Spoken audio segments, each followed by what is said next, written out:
To start your smoked old-fashioned, you will need 2 ounces of good bourbon, 2 spoonfuls of maple syrup, 3 dashes of bitters, some ice.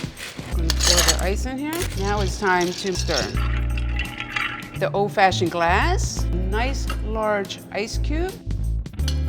Now I'm going to use the strainer and we'll strain it right over the ice.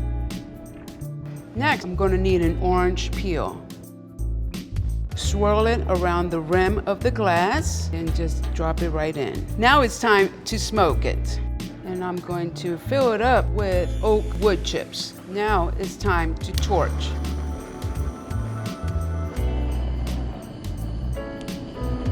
Cover it. Leave it on there for a couple seconds. Voila. There is your smoked old-fashioned.